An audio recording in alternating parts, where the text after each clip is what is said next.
Hapon mga kabombok live edere kita sa Barangay Landan kung sa diin may isa ka dalagita nga nasapuan patay kag karon makaupod nato ng iyang lolo nga si Tatay Berting Iskaran. Tatay, maayong hapon sa imo.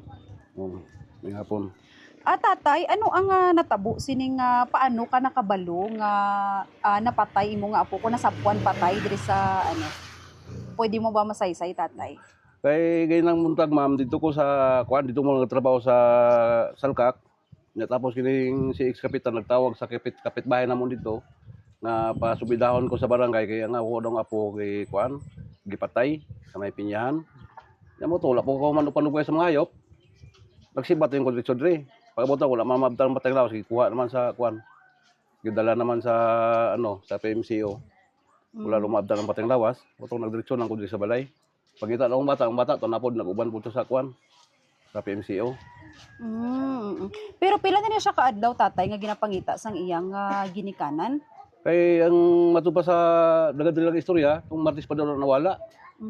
Itong Martes, kay una-una, nangaligo daw sa Sanol. May Sanol pool sa kuan mandre, may kuan mandre, kining swimming pool. Kay Sanol. Tapos naligo pa daw siya dra, tapos paghapon, wala ka puli. Buntag o aga sila, tatay, naligo? Oo, aga pa daw. Oo. Tapos, wala na siya kabalik, duha ka adlaw? Oo, wala na kabalik. Tapos, wala pag monitor sa kuan. Kung wala nagtrabaho ang dagadol, di po mamonitoran og iyang bata ang nahitabo. Pero lagawan ba ni tatay si alias Inday? Okay, nagisugat magmotor permente siyang uyab. Ti may ara gali siya sang nobyo nga gasugat diri sa iya. May ara. Sang adlaw nga na naglakat siya, tatay, ginsugat siya sang iyang nobyo. Gisugat ko kay wala man siya service. Kay matud pa sa atong bag-o lang naglakat po nga tao, nakita niya may pader. Diri sa may maligong area na. Nakita na nagtambay na tong sa hapon pa daw. Nakita na nagtambay. Pero sang nadula siya, tatay, wala man siya sang adlaw nga naglakat siya nga wala siya kapuli, wala man siya ginpangita ni mama niya. Wala kay nagatrabaho man yang mama sa dul. Na yapong istipader nagtrabaho gyapon sa kuan sprayman sa dul gyapon. Wala tao sa balay. Pero migid bala ni siya galagaw kada gabi o adlaw-adlaw gid ba siya nagalakat? Okay, kanang bata manggod kay kung istulan sa ginikanan, masuko ba? Musuko og ginikanan, nya moto nga ang kuan sa ginikanan ginapabayan na kay siyempre ubi na ubi magkuan, maglakat-lakat, musakay dito sa motor. Nya motong bata na ko tong suban nga laki diri mo ning balay niya. Ginabuyag na premente, ginabadlong nga day ayo sig lakat-lakat gabi na kayo. Masuko man. Kaya rin bata lang nga murag bugban na kuan, minsan istulan sa kayuhan, ikalain nila. Nakaroon natabuon na siya. Pero pila na iya nga pang-idaron si ni tatay? Mag 15 anyos. Wala siya gaskwela? Wala na, undang. Ti kay na, tatay, sang pagtawag sa imo, ano to oras ang ginpabalo ka nga nasapuan na siya nga patay? Kuan na, hapit na alas 9. Bago ko nakana sa barangay, pero wala na ang patay.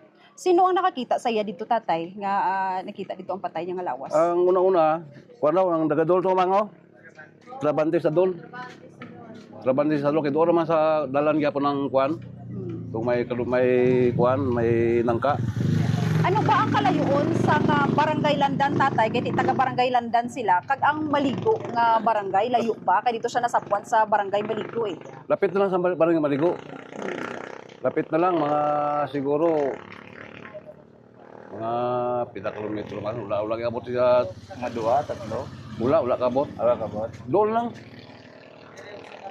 Dari sa kanto, anak. Layo pa ng kanto ka na eh. Kanto sa barangay. Layo pa na. Doon, makasambali ko ng area. Okay. Ti karon, tatay, may ara na ba kamo ginaisip kung sino ang posible nga naghahimo sa iya sini o ano man may palamangkutan ron gyapon sa inyo nga ano?